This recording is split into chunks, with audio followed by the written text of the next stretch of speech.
세상에는 많은 사람들이 다양하게 살아가는데 그걸 구분을 해보면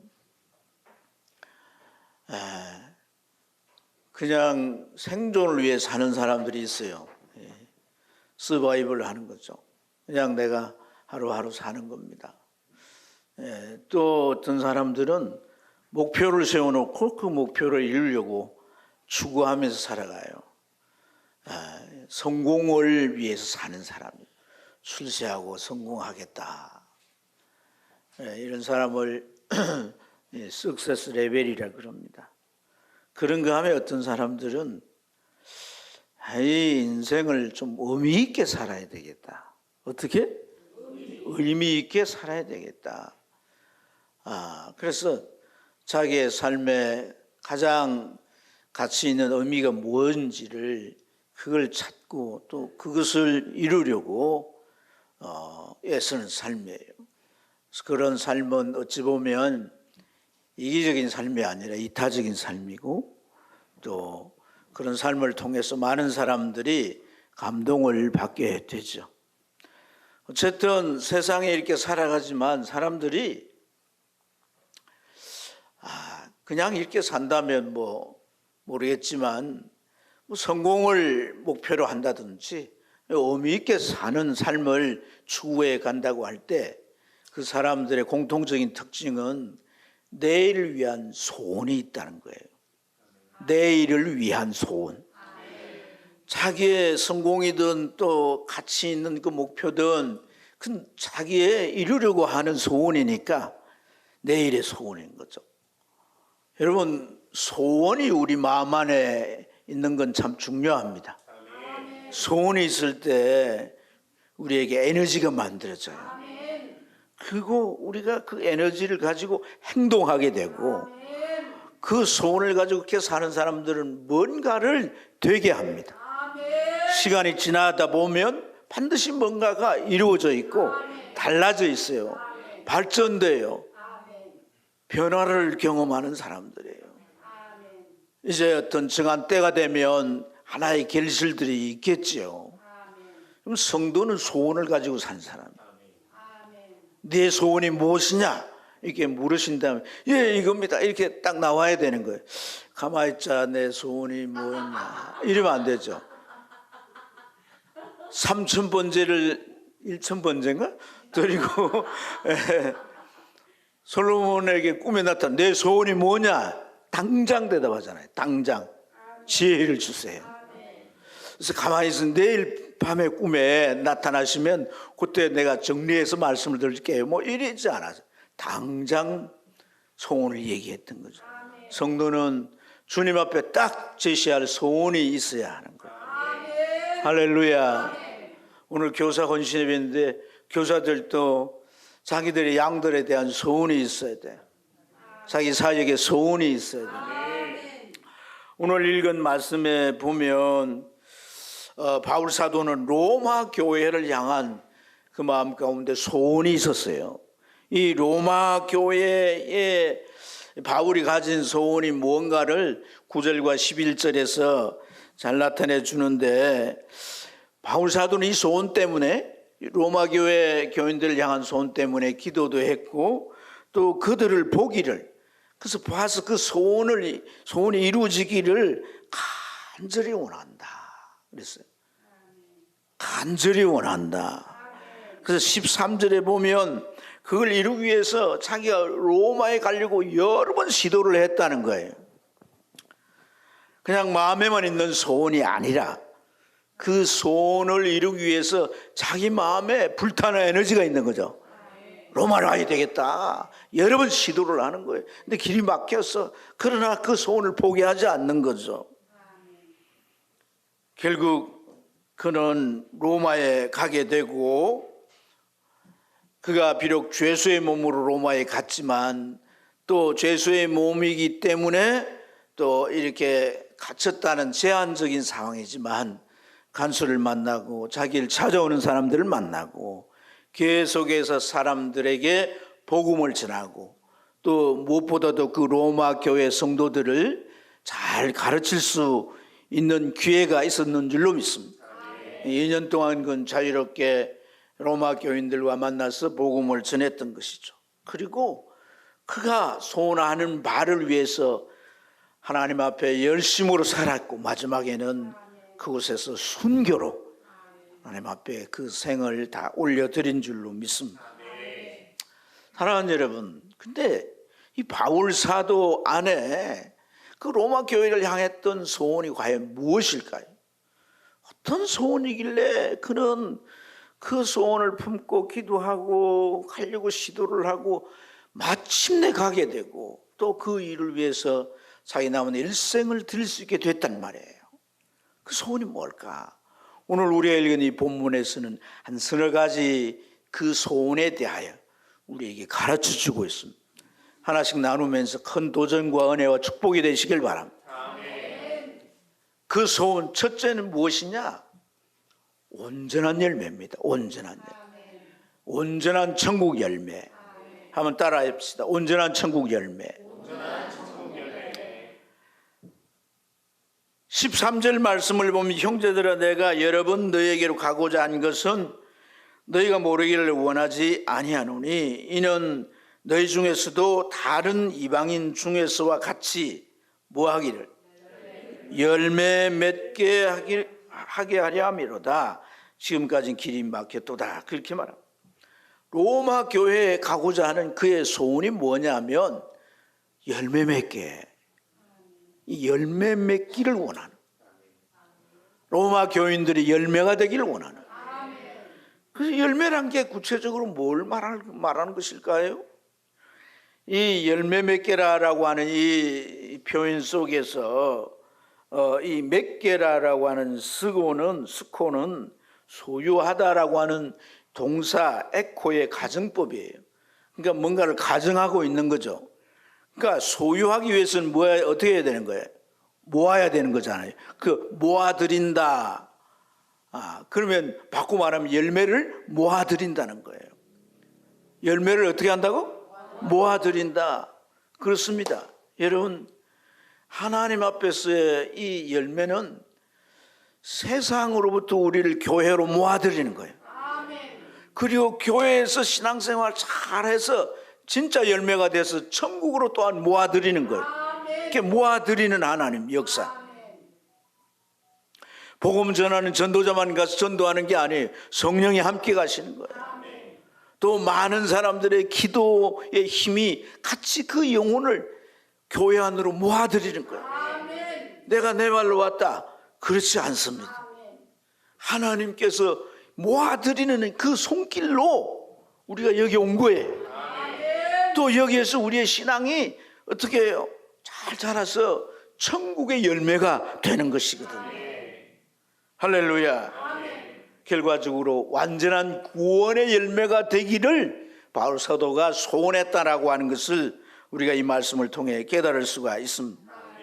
마태복음 3장 12절 말씀에 보면 이런 말씀이 있어요. 손에 키를 들고 자기의 타작마당을 정하게 하시고 알곡은 모아 곡간안에 드리고 쭉정이는 저 꺼지지 않는 불에 태우시리로다 그랬습니다. 여러분, 알곡이 무엇입니까? 쭉정이가 무엇입니까? 우선 쭉정이는 그 안이 텅 비어 있습니다. 하지만 알곡은 그 속에 뭔가 알차 있는 거죠.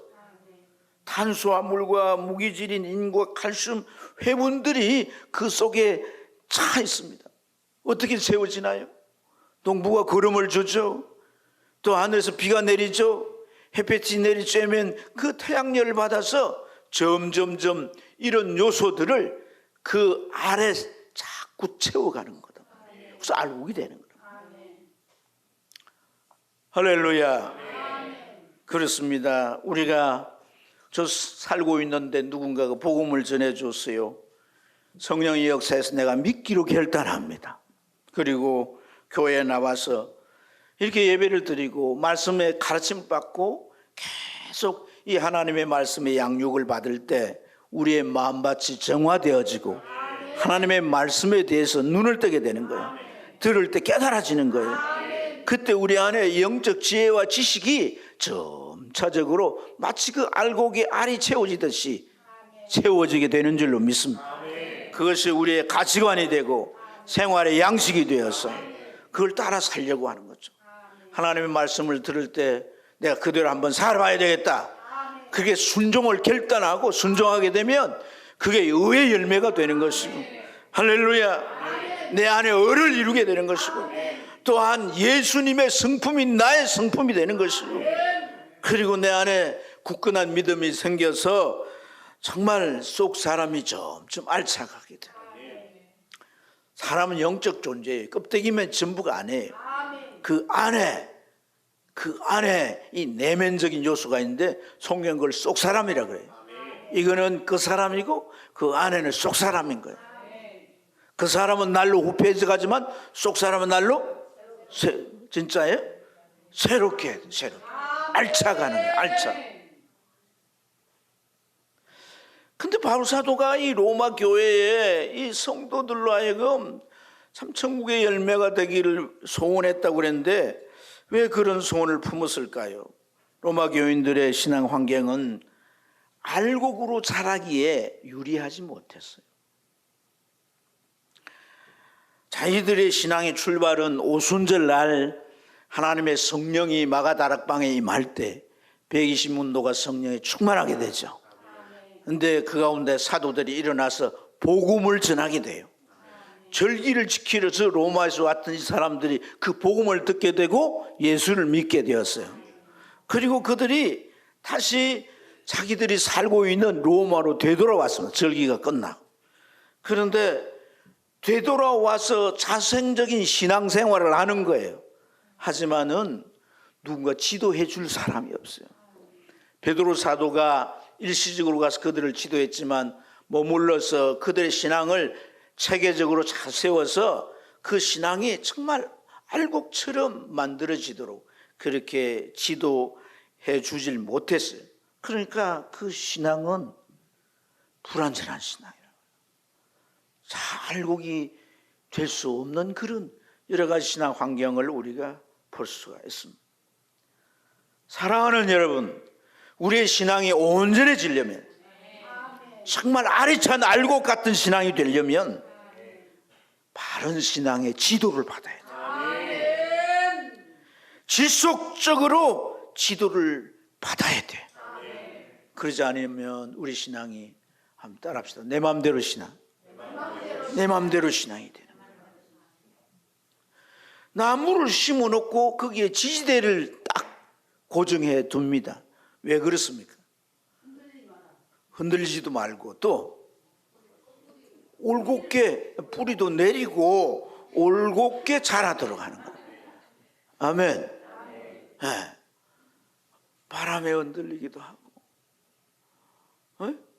그 어쩌다 보면 또 나무가 기울어져 가지고 가는, 이렇게 내버려두면 안 되잖아요. 그렇게 딱 묶어서 바르게 이렇게 자라라. 그렇게 될 때 그 결과는 큰 나무가 되고 또 그 나무에 많은 열매들이 맺히게 되는데 궁극적으로 그 결과는 익은 열매가 되는 줄로 믿습니다. 여러분, 열매가 나무에 다 달렸으면 열매죠. 하지만은 여러분, 오늘 교회 안에 우리가 부름받았을 때 하나 열매가 돼요. 그러나 거두어서 저 천국이라는 곳간에 드리는 열매는 익은 열매인 거예요. 쭉정이가 아닌 알곡인 것이죠. 바울 사도는 로마 교인들이 정말 알곡 같은 신앙, 그들이 모여 자생적인 신앙생활을 하지만 그들이 정말 천국 곳간에 들어갈 수 있는 알곡 신앙이 돼. 이것이 바울 사도 마음속에 간절한 소원이었다는 거 하는 것을 알 수 있습니다. 사랑하는 여러분, 이 가운데서 우리 사랑의 교회라고 하는 공동체에서 같이 신앙생활을 하는데 우리 언젠가는 세월이 가고 나이가 들어서 주님 앞에 가게 될 것입니다. 아니면 주님이 언젠가 또 알지 못한 날 세상 끝이 되어 재림하실 수도 있습니다. 근데 그 주님을 맞을 때 저와 여러분 모두가 알곡 신자가 되기를 원합니다. 정말 잘 익은 그런 열매가 되기를 축복합니다. 농부는 절대 익지 않은 열매를 따지 않습니다. 익도록 두지 익은 열매만 따는 거예요. 이걸 우리가 깨달아야 되는 거예요. 내가 정말 확실한 구원의 열매, 내 안에 구원의 확신이 있어요. 죽었다 깨어나도 나는 천국이다. 그래서 죽어서 깨어나면 세상이 되면 안 되죠. 그건 기절했다 깨어나는 거고, 죽어서 깨어나면 그건 천국이어야 되는 거예요. 다른 곳이 되면 안 되는 거예요. 반드시 천국이 되어야 되는 거예요. 천국 열매가 되시길 바랍니다. 내 노력으로 되는 거 아닙니다. 예수 그리스도, 그분이 십자가에서 이루시고 부활하심으로 우리 안에 들어오셔서 이루신 그 구원의 믿음, 복음을 통한 구원의 확신이 우리 안에 확실해야 돼요. 확실해야 돼요. 그럴 때 그 영혼을 익은 열매라고 할 수 있는 줄로 믿습니다. 둘째는 견고한 신앙. 견고한 신앙. 11절을 우리 한번 같이 읽어볼까요? 읽겠습니다. 시작.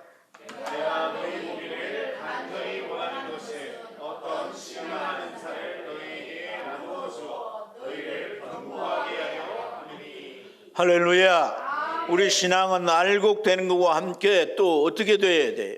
견고한 신앙이 돼야 되는 거예요. 견고한 신앙이 돼야 되는 거예요. 할렐루야. 여러분, 열매라도 바람이 불거나 태풍이 일면 떨어지게 돼요. 그래서 우리의 참 이 견고한 신앙됨이 참 필요한 줄로 믿습니다. 이 로마 교회 성도들은요, 참 조금 전에 말씀처럼 예루살렘 절기를 지키러 가서 예수를 믿고 또 그들이 로마에 와서 교회를 세워서 세월이 한 27년 정도가 지났어요. 바울이 이렇게 편지를 보내는 이 시점이. 그래서 아주 신앙생활을 27여 년을 이렇게 해왔는데 문제가 뭐냐면 그들의 신앙이 오염이 된 거예요. 뭐 됐다고요? 오염이 된 거예요. 이 로마는 헬라 문화가 중심이 되어 있습니다. 근데 이 헬라 문화라고 하는 이 문화를 한마디로 말하면 이원론이라고 말해요. 뭐 영과 육, 또 좋은 거와 나쁜 거, 이런 걸 나누는 이원론의 그런 이제 문화인데, 이런 그 헬라 사상이 교회 안에 들어와 가지고 복음을 이상하게 만드는 거예요. 그래서 이들은 이 예언론으로 만들어진 그 복음의 내용을 그들이 믿게 되었던 거예요. 예수님이 우리 죄값을 위해서 십자가에 죽으실 때 우리의 모든 죄값을 완전히 해결을 했다. 죄값을 다 지불했다. 여기까지 맞아요. 그 다음에 뭐냐? 그래서 우리가 예수님을 믿기 때문에 그 다음에 살면서 그 이후에 어떤 죄를 지어도 우리는 그 죄와 무관하다. 구원을 잃어버리지 않는다. 이렇게 가르치면서 그래서 너희들이 원하는 대로 살아라 라고 하는 게 이 이원론의 복음이에요. 그러니까 이들은 예수를 믿고 말씀대로 살지 않고 과거에 그들이 살았던 로마의 문화를 의지하고 풍속을 의지하고 그 로마로부터 오는 모든 그런 이 세속적인 것을 그들이 받아들이게 되면서 그들의 신앙은 병들어갔던 거예요. 그런데 그 문제는 뭐냐면 그런 시점에 박해가 왔다는 거예요. 박해가. 예수 믿는 사람들을 향한 박해가 왔어요. 네로라고 하는 황제의 아버지 클라우디우스가 박해를 시작하는데 그 박해가 보통 문제가 아니었어요. 유대인을 포함한 그리스도인들은 로마에서 다 나가라고 추방령이 내려졌어요. 바울 사도가 고린도 있을 때 누구를 만나게 되냐면 브리스길라와 아굴라를 만나요. 근데 이 사람 본래 로마에 살던 사람들이에요. 추방돼서 고린도에 온 거예요. 어쨌든 그들이 또 만나 복음을 나누고 예수를 믿게 되고 이 고린도의 교회를 세우는데 같이 동력하게 됩니다마는 그 로마의 박해가 예수 믿으면 그 땅에 살 수 없는 그런 상황으로, 그런 형국으로 이제 문제가 심각했던 거예요. 그러니까 아니 예수님이 다 십자가 죄를 해결해 놓았고 뭐 이제 내가 그분 믿기만 하면 되니까 그 다음에 뭐 아무렇게 살아도 된다라고 하는 이런 오염된 신앙이 어떻게 그 박해 속에서 그 이제 박해를 싸우고 믿음을 지키면서 이겨나갈 수가 있었겠느냐는 거예요. 신앙들이 마치 추풍 낙엽처럼 떨어지고 교회를 떠나거나 신앙생활을 숨어서 하거나 많은 문제들이 야기되게 된 거예요. 어떻게 해야 그 박해를 이기고 신앙을 지키고 견고해질 수가 있겠습니까? 조금 전에 읽었던 이 11절 말씀, 내가 너희 보기를 간절히 원하는 것은 어떤 무엇을? 신령한 은사를 너에게 나누어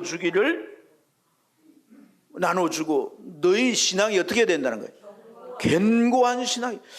신령한 은사가 오면 그 신앙이 뭐 된다는 거예요? 견고해진다는 거거든요.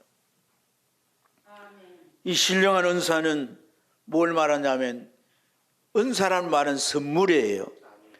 근데 그냥 땅의 선물은 세속적인 선물이잖아요. 신령한 선물이니까 이게 어디로부터 온 선물일까요? 하늘로부터 온 선물이에요. 하나님께서는 신령한 선물을 주셨는데 그게 뭐냐면 성령을 통하여 우리에게 주어지는 모든 은혜인 줄로 믿습니다. 그러니까 여러분 오늘 이 말씀에서 정말 이들에게 바울 사도가 주고자 원했던 것이 뭐냐면 성령의 불체험인 거예요. 성령의 체험인 거예요. 성령을 체험해야 머리로 믿는 신앙에서 경험적인 신앙으로 발전하게 되는 줄로 믿습니다. 성령을 내가 체험해야 세상 모든 것과도 바꿀 수 없는 것이 이 복음이고 내 신앙이고 어떤 것과 내 타협할 수 없는 게 이 진리라고 하는 것이 성령 받은 사람에게 공통적으로 나타난 특징이에요. 그래서 견고한 신앙의 조건은 오염된 신앙을 다시 바로잡는 거예요. 구원의 복음을 다시 확신시키는 것이고, 두 번째는 성령의 불체험을 해가지고 할렐루야, 그 체험적인 신앙이 되는 거죠. 12절 말씀에 이는 곧 내가 너희 가운데서 너희와 나의 믿음으로 말미암아 피차 아니함의 안심을 얻게 하려 하심이라 라고 말씀하는데, 이 말은 바울과 같은 믿음, 같은 구원관을 갖고 또 바울이 가서 그들을 위하여 기도할 때 성령의 체험을 함으로 확신적인 신앙을 갖게 하는 것인 줄로 믿습니다. 여러분, 하나님께서 세상과 인간을 지으시고 에덴 동산에 두게 하셨지만 인간은 사탄의 유혹을 받아서 검기한 선악과를 따먹고 범죄하게 돼요. 하나의 관계가 단절된 인간은 그 이후부터 세상을 바라보고 살면서 그 육체의 욕심과 세상 풍속을 쫓지 않을 수가 없어요. 그래서 죄를 더해가고 인간은 점점 타락해 가는 거죠. 하나님께서 선자들 보내서 그들을 일깨우고 가르치지만 그로서는 해결책이 될 수가 없는 거예요. 예수님을 보내셔서 우리의 모든 죄를 대신 짊어지시고 십자가에 죽으셔서 우리 죄를 대신하여 심판받으시고 죄값을 담당해 주신 줄로 믿습니다. 그래서 우리에게 구원이 이루어졌어요. 하나님과의 관계도 회복되고 하나님의 자녀로서의 신분도 회복되고 하나님의 눈길 속에 보호와 그 손길 아래 우리가 살게 되는 거예요.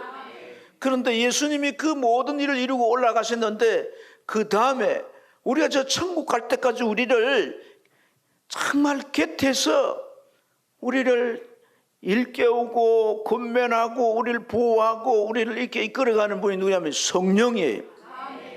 그래서 파라크레토스라는 이 파라란 말은 곁에란 말이에요. 곁에 우리 곁에서 우리 안에서 성령께서 깨우쳐 주시고 우리를 한 걸음 한 걸음 인도해가는 그래서 구원의 여정을 마침내 완성하도록 하는 게 성령의 역사거든요. 그러니까 성령은요, 하나님의 말씀을 깨달아 믿어지게 하고, 내가 순종하는데도 성령이 우리에게 막 감동을 주어서 그걸 순종해서 진리가 맞다라고 하는, 진리가 그대로 이루어지는 경험을 맛보게 하는 거예요. 그러니까 그 신앙이 체험적인 신앙이 되니까 그가 흔들리지 아니하게 되는 줄로 믿습니다. 성령의 역사가 우리 안에 없으면요, 말씀을 들어서 이해를 하고 우리 머릿속에 자꾸 이제 기입을 하지만은요, 알기는 알지만은 절대 살 수가 없어요. 바람이 붑니다. 문제가 생기고 뭐 박해뿐 아니라 삶의 여러 가지 문제가 오면 흔들리게 되는 거예요. 그러니까 여러분, 금순이만 굳세어서 되는 게 아니에요. 정말 성도가 굳세어야 돼요. 굳세어. 오빠가 영도다리 밑에서 막 노래를 불러, 금순이만 굳세어서 되는 게 아니에요. 젊은 세대는 지금 뭔 말하는지 잘 모르는. 굳세어라 금순하라고 하는 거 쳐봐봐. 신앙생활에 있어서 흔드는 게 얼마나 많습니까? 다양한 겁니다. 사탄은 우리의 상황 속에서 딱 적합한 때에, 그 흔들리는 때에 딱 넘어뜨리는 거예요. 그래서 사탄이 정말 우리가 견고한 신앙이, 성령 충만해서 견고한 신앙이 되면요, 사탄이 찔러봐요. 이렇게 푹 찔러봐요. 근데 바늘도 안 들어가. 이거 아니구나.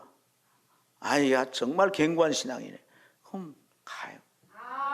찌르는데 쑥 들어와요. 유혹을 받고 막 마음이 흔들리고 막, 그래 볼까 막 이런 생각이 들고, 형 더 푹 찔러가지고 나중에는 코를 깨어서 넘어뜨려버리고, 그 뜻대로 우리를 끌고 가는 거예요. 그게 나중에 빠져나올 수 없는 갈고리가 될 수 있는 거예요. 사랑하는 여러분, 굳세길 바랍니다. 진리 안에 굳세고 성령으로 말미암아 굳세길. 금요일 날은 성령의 불체험을 하기 위한 기도회를 하는 거예요. 그래서 여러분, 새벽 기도나 이런 때는 그냥 일상을 위해 기도하지만은요, 금요일은 성도들이 성령의 불체험을 좀 해야 되겠다. 그래서 올해부터는 제가 성령에 관한 설교를 금요일마다 이제 하게 됩니다. 그럴 때마다 여러분 마음에, 성령이 아니고는 그래, 안 돼. 그래서 여러분 마음이 정말 성령에 충만하기를 위해서 기도하게 될 때 기름 부으심이 있고 성령 불체험이 있는 이런 일들이 일어나게 될 줄 믿습니다. 신령한 은사를 너에게 나누어줍니다. 하나님은 특별히 내에게 개인적으로 와서 그런 은사를 주기도 하지만은 하나님은 세운 종들을 통해서 그런 은사를 주는 거예요. 그래서 목회자들이 안수할 때 막 갑자기 성령이 이마에 뜨거워지게 되고 불체험들을 하게 되는 줄로 믿습니다. 이런 경험들이 있기를 축복합니다. 이게 하나님께서 우리를 위해 주신 은사들의 선물들이에요. 이 신령한 선물들에 대한 가치를 눈뜨기를 축복합니다. 마지막으로 여러분 8절 말씀을 우리 한번 같이 읽어보겠습니다. 읽겠습니다. 시작.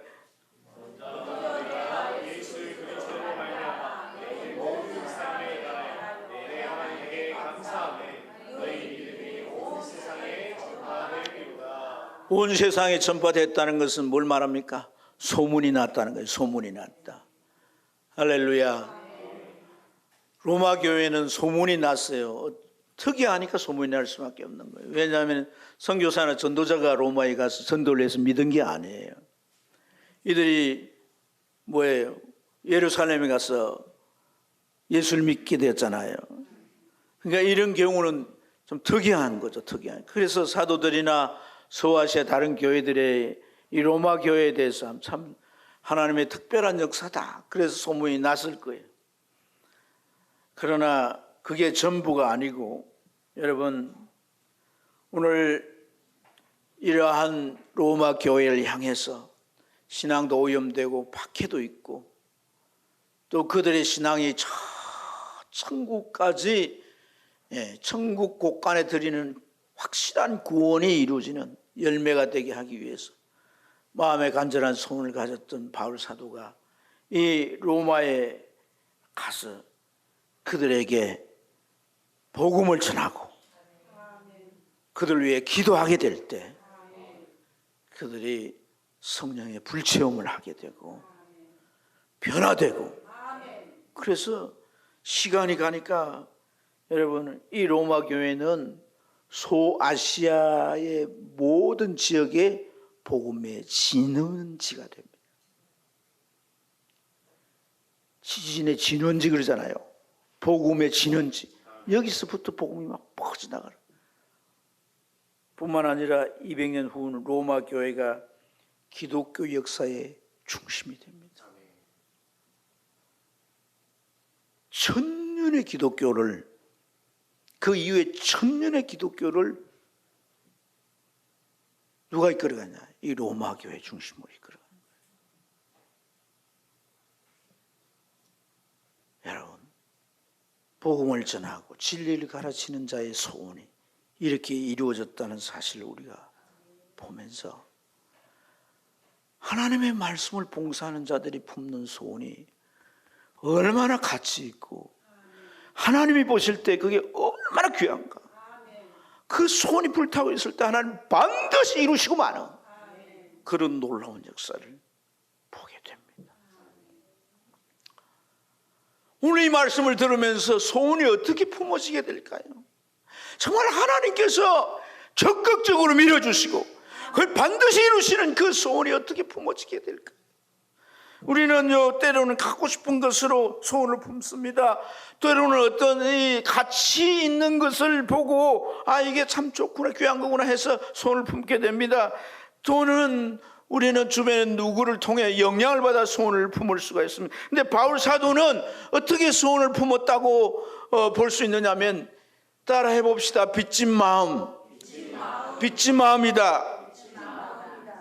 14절 말씀을 보면 헬라인이나 야만인이나 지혜 있는 자나 어리석은 자나 다 내가 빚진 자라. 그들에게 내가 빚졌다는 거예요. 무슨 빚을 져? 돈을 빌렸어요? 물건을 빌려왔어요? 뭘 빚을 졌어요? 복음의 빚을 졌다. 복음의 빚을 졌다. 여러분, 모든 그리스도인들은 정말 복음을 받고 구원을 받으면 하나같이 그 마음에 이 복음의 빚을 갚아야 된다는 생각이 일어나게 돼요. 완전히 예수 믿고 처음에는 그 마음이 너무나 강해요. 그래서 내 가족을 구원해야 되겠다, 친구 전도해야 되겠다, 이게 다 빚진 마음에서 일어나는 소원이라는 거예요. 근데 그 소원을 자꾸 깔아뭉개고 자꾸 무시해버리면 나중에 희미해서 없어져 버릴 수 있겠지만은, 이 소원, 또 성령 받은 사람은 말씀을 들을 때 복음의 가치를 새로 깨달을 때 그 소원이 또 불같이 일어날 수밖에 없는 것입니다. 빚은 갚아야 되잖아요. 복음을 전해야 되는 거예요. 내가 당장 예수 믿으세요 한다고 그 사람이 금방 따라오는 건 아니겠죠. 기도하며 그 영혼을 끊임없이 주의 사랑으로 사랑하며 이끌 때 반드시 성령의 역사하셔서 그 일을 이루시게 될 줄로 믿습니다. 오늘 교사 혼신 예배니까 한 교사에 대해서 얘기하고 마무리하고자 합니다. 벌써 사진이 올라와 버렸네요. 1994년 10월 21일 우리나라 서울에서 정말 온 나라가 발칵 뒤집힌 그런 사고가 있죠. 성수대교 붕괴. 이 성수대교 붕괴될 때 다리가 붕괴되니까 지나던 버스가 추락을 하게 돼요. 버스가 추락을 해서 숨진 사람이 32명이에요. 그 가운데 지금 사진에 나오는 이성령이라는 여성도 있었습니다. 서울교대 3학년이었어요. 3학년 되면 교생을 나가거든요. 초등학교 이제 한국성에 선정해서 교생을 가는데, 교생 실습하려고 그 학교로, 그러니까 출근하는 시간이었어요. 그래서 그 변을 당한 거예요. 이 딸, 생태 같은 딸을 잃은 부모의 마음이 어떻겠어요? 어머니가 딸의 유품을 챙기다가 일기장을 보고 펼쳐봤어요. 내가 일생 동안 하고 싶은 일 14가지 기록되어 있는 거예요. 어떤 일을 하고 싶으냐? 장학금을 만든다. 강원도 산골 도시니까 강원도에 내가 이동도서관을 만든다. 그리고 복지마을을 내가 만들 거다. 그리고 내가 1명 이상 입양을 해 키우겠다. 장애인 맹인들을 위해서 내가 돕겠다. 뭐 이런 이제 내용들로 자기 하고 싶은 소원을 적어놓는다. 어머니는 그 일기장을 내려보면서 그렇게 소리치면서 마음에 결단을 합니다. 딸아, 사랑하는 딸아, 네가 네 소원을 내가 이루마. 반드시 내가 이루마. 그래서 그 딸이 이제 평소 때 자기 죽게 되면은 시신을 병원에 기증을 해서 시신 가운데 쓸 수 있는 장기를 환자들에게 나누어 주고 싶다고 했는데 6시간이 지나버리기 때문에 나눠줄 수가 없어요. 그래서 그 시신을 고대 의대에 해부 실습용으로 그렇게 보내. 그리고 이제 보상금이 나왔는데 2억 한 5천이 되는 보상금이 나왔습니다. 이것을 남서울교회에다가 바쳐서 장학회를 만듭니다. 이름은 성령 장학회라는 이름. 그리고 어머니는 전도사가 되어서 신학을 하고 전도사가 되어서 이 호스피스 죽음을 앞둔 분들을 위해서 돌보고 복음 전에 천국 갈 수 있도록 구원으로 이끄는 그런 일을 하게 됩니다. 그 14가지 가운데 나머지의 소원들은 어떻게 이루어졌을까요?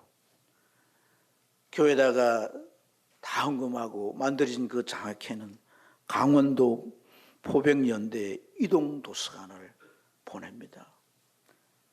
또 10년간 가난한 신학생들을 50명이나 장학금을 주어서 공부를 하게 했는데 그 가운데는 청각장애인 그 이제 신학을 하고 목회가 된 그분은 장애인들 공동체를 만들어서 그들을 섬깁니다. 또 작은 손길 공동체라는 걸 만들어서 65세 된 노인들에게 무료 식사를 그렇게 제공한 그 복지마을을 만들었던 거죠. 이렇게 그가 소원하고 바랬던 일들이 하나하나 다 이루어졌던 거죠. 어머니는 딸이 보고 싶을 때마다 또 자기 마음이 약해질 때마다 성수대교에 가서 오늘 내가 뭔가 내가 부족한 건 없었는가?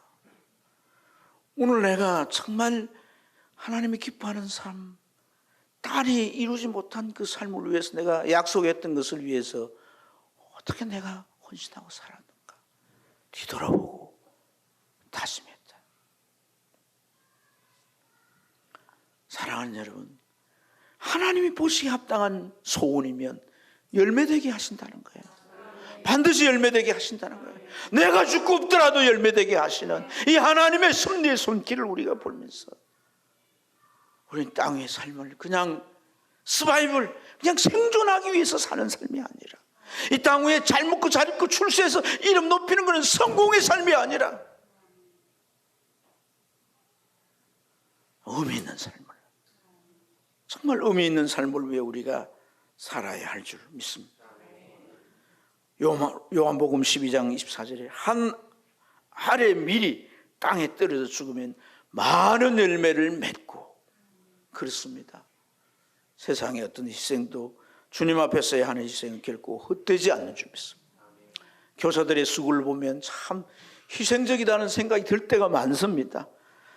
다른 성도들보다 아침 일찍 일어나와야 되고 아이들을 싣고 가기 위해서 시내 안에 들어가서 다 차를 태워야 되고 그런 아이들을 챙기고 돌보고 이 교사들이 헌신 생각해 볼 때 그들의 하나의 밀처럼 주님 앞에 드려지는 헌신이 결코 헛되지 않는 줄로 믿습니다.